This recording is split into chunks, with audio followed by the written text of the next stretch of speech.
made you want to teach? You know, at first, I really wasn't looking at going into teaching. When I finally went to college, I thought I was going to go into fashion merchandising, and then, I don't know, a couple of my professors are the ones who talked me into it, that they thought education would be a good route for me. So that's how I ended up there. How would you describe your style of teaching? Oh gosh, you know, style of teaching sometimes comes with whatever you're teaching. And my classroom is very hands-on. You know, you have to be up doing something. It's laid back, but I'm also pretty honest about what's coming in the future for you. What would you do if a student had refused to do an assignment? Well, that's happened a few times. And, you know, for me, it's all about choices. You know, you have to find out why they don't want to do it. And if they don't want to tell you, then you have to give them choices. You know, are you going to do the assignment, or these are your other options, and they have to be the one to make that decision. What in our district was appealing to you when you started teaching here? You know, small schools are where I definitely belong. I've subbed at other schools, and I just feel more comfortable here. My husband graduated from here, and we've lived in this community for 30 plus years, and I just always like being here. What discipline strategies do you find work best for you? Being very honest with students. You know, sometimes you have to be very direct and dictate what they need to do, or you have to, again, give them options, and you'll let them make their choices and live with those.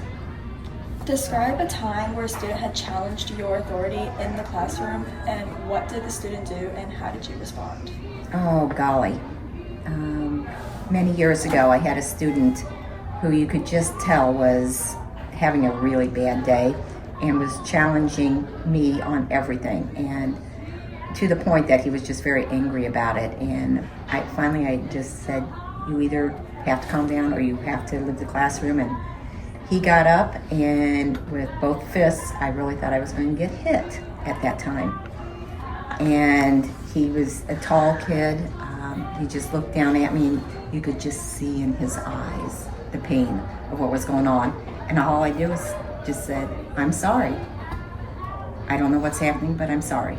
And he closed his eyes, took a deep breath, and left. Came back after school that day, and he dropped out of school and explained what was going on. And it was tough because there was some very serious things going on. And so we just worked it out, and he did finally come back and graduate. So it took a while.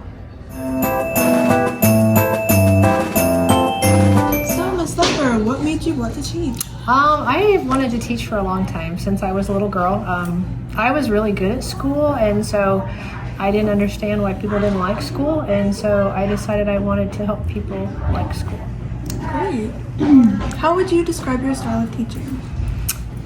I am pretty laid back, I think. I'm casual. I want students to be comfortable, and I try to keep a routine in my classroom so students they don't have too many unpredictable or too many surprises situations. So. Okay. What would you do if a student refused to do an assignment? There's not a lot you can do. You can't really make them at this age. I contact their parents sometimes. They do get the F. They have the result of the consequence of their actions, I should say. But I would contact the parent, and that helps a lot. Nice.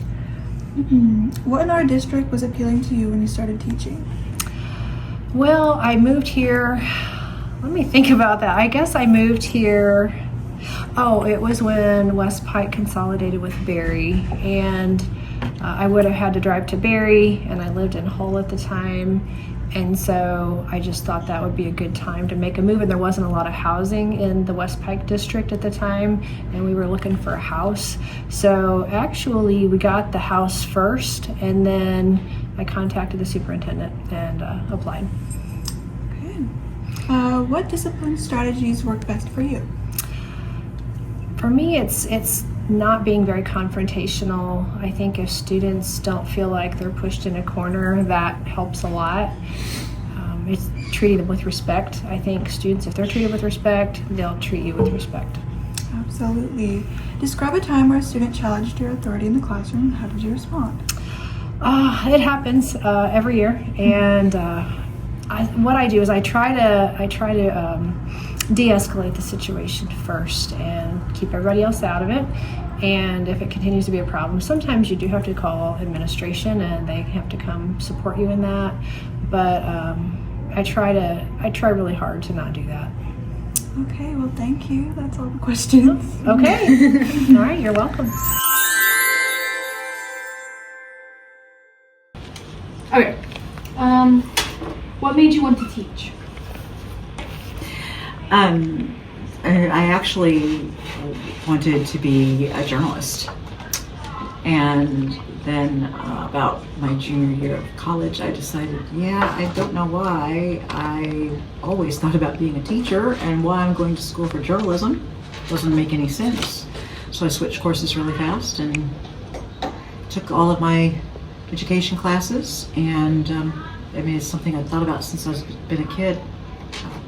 Oh, okay. How would you describe your style of teaching?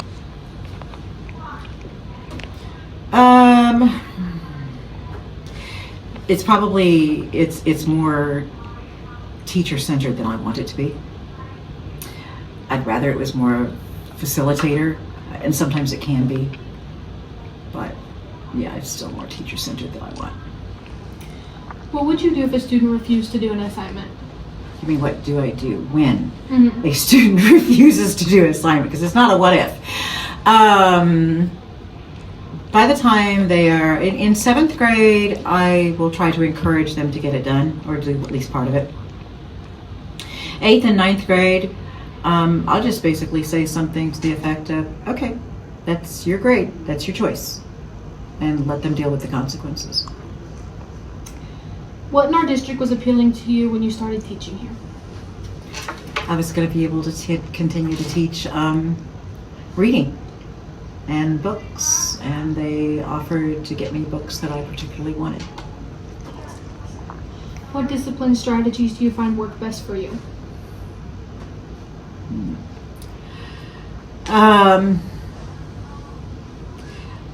I prefer to try to listen to the kids and find out what's going on when there's an issue. However, in reality, after I've had that same issue several times, I just go straight into probably reactive mode. So,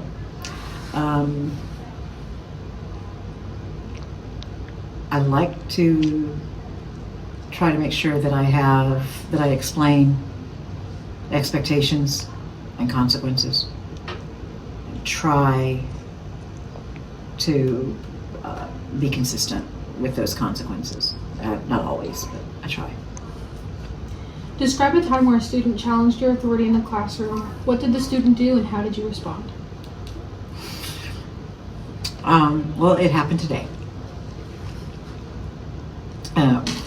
One of my classroom rules or expectations is you're not allowed to have drinks without lids. And it's been that way since we got new carpet.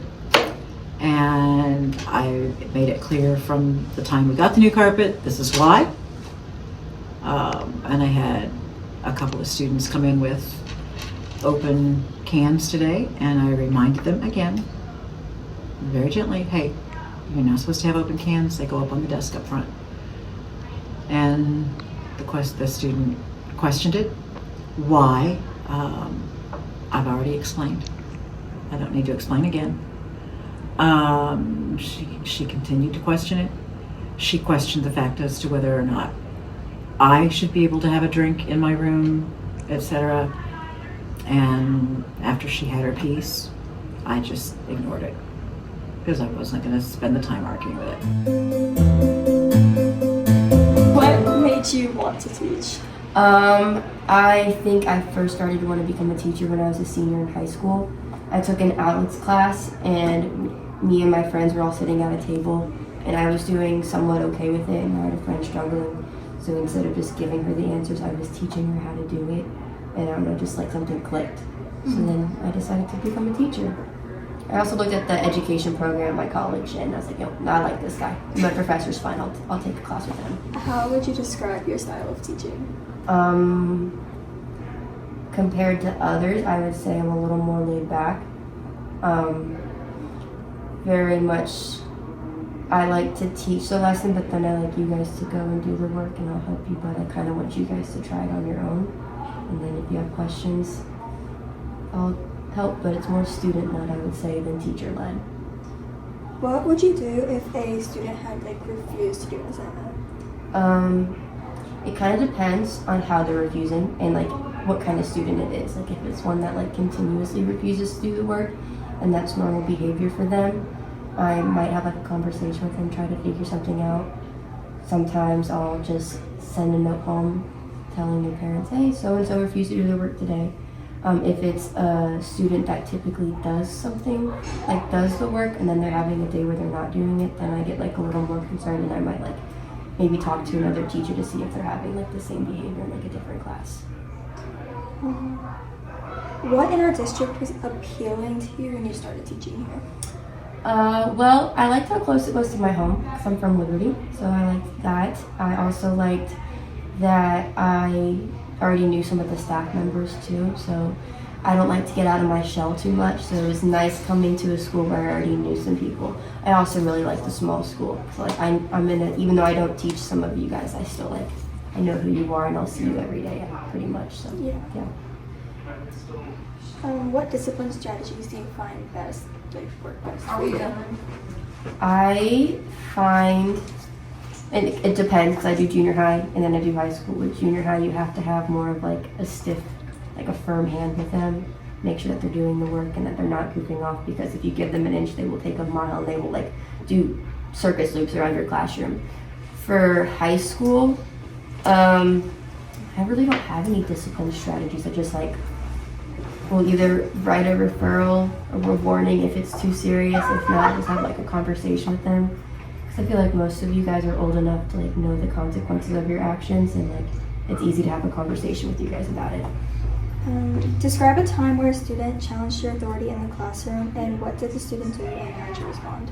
Well, it was probably more my first year teaching. I had a really rowdy 8th hour and kids literally bouncing off the walls, and luckily I had an amazing help with administration that they were able to come in and help teach me some classroom management techniques to help me manage that classroom. Yeah, I think that covers it. I don't know, I don't really pay too much attention to that stuff. You guys are usually pretty good, I don't have any issues. That's the last question. That's the last question? Yeah. Merry Christmas!